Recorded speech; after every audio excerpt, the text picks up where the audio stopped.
Ashamaa jirra jirtu hordoftoonni urjiin tartaamiinti nageenyi koo kan jaalalaa fi kan kabajaa lafa jirtan maratti isiniif haa ta'u isin jedha. Guyyaa har'aa gaafii obboleettiin keenya koomentiidhaan na gaafatte irrattan yaada kennu dhufe isinillee gaafii ishee kanarratti akka yaada keessan obboleettii keenyaaf koomentii jalatti qoodaniif asumaanan kabajaan isin gaafadha. Gaafiin obboleettii keenya akkas jedha. Mee yaa obboleettii koo waan tokko naan jedhi. Ani riyaa baay'ee wal jaalannu tokkotu ture. Garuu nu lachuu daa'imummaa keenyan wal jaalannu. Inni yeroo sanatti umurii isaatiin xiqqoo na caala ture. Ani yeroo sanatti umuriin koo waggaa 14 ture. Guyyaa tokko eeyyamuu kootiin isa waliin oolee ture. Garuu guyyaa sanatti durbummaan kiyya hin fudhatamne. Ani garuu walitti dhufeenya guyyaa sanaatiin ulfaa'e. Sana booda maatiin kiyya dhaga'anii akka nuti lachuu adda baanu nu taasisan. Anis osoon durbummaan jiruun miidhaa hedduun narra ga'een da'e. Ergan da'ee booda daa'ima dhalatte sana na harkaa fuudhanii akkan biyya hambaa deemu na taasisan. Jaalallee koo waliin osoon ijaan waliin argin akkan biyya hambaa deemu na taasisan. Innis yeroo sanatti bilbila hin qabu ture. Ani biyya hambaa waggaa tokko qofa tureen gara biyyaa deebi'ee gale. Anis ergan gara biyyaa deebi'ee galee booda jaalallee koo yeroon hiriyoottan koo gaafadhu ergaati biyyaa baatee innis biyya hin jiru naan jedhan. Yeroo sanatti baay'ee natti dhaga'ame. Anis deebi'een gara biyya hambaatti deebi'ee dhufe. Maatii kootiifis jaalallee kootiifis osoo hin bilbilinaan waggaa 2 hojjedhee gara biyyaa gale. Yeroon ani gara biyyaa galu inni akka shamara biraa jaalatee jiruun dhaga'e. Ani yeroo jalqabaa osoon barachaa jiruun adda kute waan ta'eef ergan da'ee biyya hambaa waggaa 3 tureen maatiin kiyya akkan barnootatti deebi'u na godhan.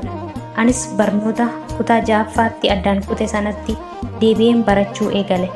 Jaalalleen koos ishee jaalate sana dhiisee waraqaa gara maatii kootitti ergatee maatiin keenya lamaan walitti araaraman. Sana booda innilleen barnoota isaa kutaa 8ffaatti deebi'ee osuma waliin barataa jirru lachuu maatiidhuma keenya bira teenye barataa turre. Sana booda ani yeroo kutaa 8ffaa ga'utti homaa barnoonni natti tolu dinnaanan ammas deebi'ee gara Dubaayii dhufe waliigalteedhaan. Innis yeroo sanatti barachaa ture. Ani dhufee waggaa tokko booda akka inni barnoota isaa addaan kuteen dhaga'e. Barnoota isaa adda kutuu inni na dhoksee ture. Maatii kootu natti hime. Boodarra innis akka dhugaa ta'e natti hime. Sanumarraan walitti buune. Anis turtii waggaa 2 tureen gara biyyaa deebi'ee gale. Gaafan gara biyyaa galu baga nagaan dhufte naan hin jenne. Gaafan deemu na gaggeessee ture. Ergan galee maatii isaa bira deemee nagaa gaafadhe. Isaanis gara maatii kiyyaatti dhufaniiru. Inni garuu hin dhufne. Daa'ima isaatis guyyaa tokko waa godheefii hin beeku. Afaanumaan mucaa kooti jedha malee. Daa'imti keenya umuriin ishee waggaa 10 guutaa jirti. Anis eeyyama fudhadheen gara biyyaa galeen guyyaa eeyyama koo geenyan gara biyya hambaatti deebi'ee dhufe. Osuman biyya ormaa jiruun harmeen koo na jalaa boqatte. Jaalalleen koo kan baay'een jaaladhu akka du'a harmee kiyyaa hin dhufinan dhaga'e. Baay'een gaddes. Daa'ima isaatis takka gargaaree hin beeku. Harmee koos boqannaan du'a ishee irratti hin argamne. Anis maatii bira hojjedhu heeyyamsiiseen du'a harmee kootii gaheen deebi'e. Amma ergan deebi'ee baatii 6 guutan jira. Ergasii garuu naaf bilbila. Ani immoo bilbila isaa jalaa hin kaasu.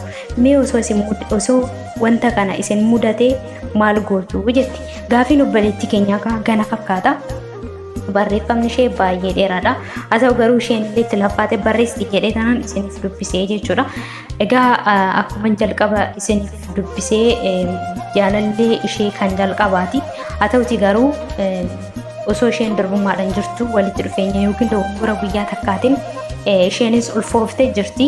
Egaa yeroo deessuun baay'ee miidhaa guddaan akka isheerra ga'eeti kan isheen himte jechuudha. Haa ta'uti isheen biyya hambaa dhufnaan immoo harmeen ishee yookiin haati ishee jalaa boqatte. Boqannaan immoo jaalalleen ishee kuni du'a harmee ishee sanarratti hin argamne. Isheen immoo erga harmee ishee du'a harmee ishee geessee deebteen booda jaalalleen ishee bilbilaaf jira garuu jalaa kaasaa hin jirtu. Egaa fala natti himaa yookiin ammoo yaada keessan naaf qooda adaraa jechaati kan isheen jirtu.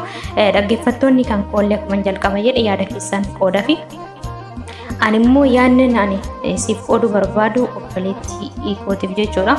Jalqaba irratti sababni inni du'a harmee kee irratti hin argamneef sababa isaa dirqama madda isaa beekuudha qabda. Akkasumas gaafachuudha qabdas. Atammaan kanarratti bilbila jalaa kaasuu dhiisuu osoo hin taane jalaa kaastee maaliif akka inni achirratti hin argamne dirqama baruudha qabda. Tarii akkanatti fakkaatutti innis sababa qaba natti fakkaata kan namni calliseetoo walitti dhufeenya maatii keessatti ati jaalallee isaati hin hafa jedhee si yaadu. Jaalala jechuun immoo jalqaba irratti yeroo gaddaa wal jajjabeessuu yeroo gammachuutis gammachuu sana waliin qooddachuudha. Yoo garuu walitti bu'iisni tokko osoo hin jiraatin jaalalleen kee kun achirratti hin argamne yoo ta'e ani hin taas jedhee yaadu ana akka kootti jechuudha. Sababa mataa isaa qabaachuu mala. Kanaaf amma aariidhaan guutamtee bilbila sana jalaa kaasuu diduu osoo hin taane bilbila sana jalaa kaasiti sababa isaa dhaga'i sana booda innis badii isaatiif yoo dhiifama si gaafate ati illeen dhiifama gochuu fi yaadii sirriidha. Baay'ee ulfaataadha. Harmee keetidha. Egaa harmee ofii immoo addunyaa kanarraa wanti hin argamne keessaa harmee ofiiti jechuudha.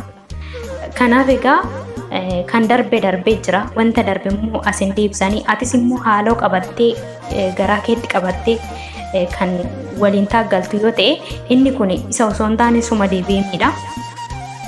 Dabalataanis immoo daa'imti sin gidduu jirtullee ni miidhamti. Kanaaf bilbila isaa jalaa kaasiti sababa isaa dhaggeeffadhu.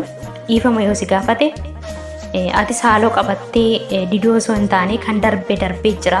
Harmeen kees nama deebi'uu miti. Ati illee kana ni beekta. Dhiifama gootee fi jaalalaan itti fufuutu barbaachisaadha. Sababa gaafa erga irra dhageesseen booda jechuudha. Garuu jalqabumarraayyuu yoo jaalalli dhugaan isin gidduu jiru ta'e dabalataan si qofatu jaalachaa ture yoo ta'e akkasumas ammoo dirqama ilmoon isin gidduu waan jirtu qofaaf waliin ta'uudhaaf barbaaddu yoo ta'e inni kun immoo sirrii miti. Sababni isaatis maatiin hedduun ilmoo waan qaban qofaaf kan waliin jiraachuudhaaf yaadan hedduu isaaniiti. Garuu inni kun tasumaayyuu ilmoo keessaniif gammachuu hin laatu. Yoo isin lamaan jaalala dhugaa gammachuu dhugaa waliif hin laanne ilmoon keessan gammachuu hin argatu. Maatiin hedduun dogongorri isaan yaadan yookiin dogongorri isaan uumanoo jiraate isa kanaadha. Daa'imti kan gammachuu argachuu dandeessu kan gammachuu gaariin itti dhagahamuu danda'u yoo duraan dursa maatiin ilaalcha gaarii waliif qabaatan yoo wal kabajan yoo gammachuu waliif kennanidha. Yoo kana hin taane garuu yoo gargar ba'anii daa'imti sun gartokkee tokkotti citteetoo jiraatte daa'imti sun haala sanii gammachuu irraa argatti. Daa'imti baastee hin dubbattu garuu sammuun ishee keessa isheetti ni miidhama. Ijoollee hedduun umuriin isaanii kan ol hin jejjenne maatiin dirqama daa'ima sanaaf jecha waliin jiraachuudhaaf yaadu waliin kabajan mana keessatti ilaalcha gaarii waliif hin qabani. Daa'imti sun garuu afaanii baastee hin dubbattu mana barnootaallee osoo deemtee barnoota hin galuuf. Sababni maali? Sababni sababa maatiitiin waan ta'eef. Kanaaf daa'imti wanta nu gidduu jirtu addan ba'an yookiin adda ba'uu hin qabnu jechuu qofaaf yoo ta'e inni sun tasumaayyuu sirrii miti. Daa'ima keessan ni miidha malee hin fayyadu. Dabalataan isin lamaaniif illee gammachuu dhugaa hin laatu. Yoo garuu onni irraa wal jaalattu yoo ta'e dhugumatti immoo jaalallee kee kan jalqabaati waan ta'eef atis immoo isaaf kan jalqabaa inni illee siif kan jalqabaa yoo ta'e onni dhugaarraa wal jaalattu yoo ta'e onni dhugaarraa immoo dhiifama waliif gootanii daa'ima isin gidduu jirtu tanas immoo kunuunsitanii seeraan guddifachuun baay'ee barbaachisaadha. Dhiifamni immoo waan hunda caala. Har'a immoo ati haaloon ati garaatti qabatte kun immoo irra caalmatti isa osoo hin taane sumamiidha. Maal jechuudha? Qoricha yookiin marzii ofii dhuganii nama biraa yookiin akka namni sun duutti ilaaluu yookiin eeguu jechuudha. Inni kun sirrii miti. Yaadni kun immoo wanta sammuu keessa kaaleef wanta keessi keellee isa bira jiruuf yaada kana naaf qoodaa jettee too gaafachaa jirtaatillee jechuudha.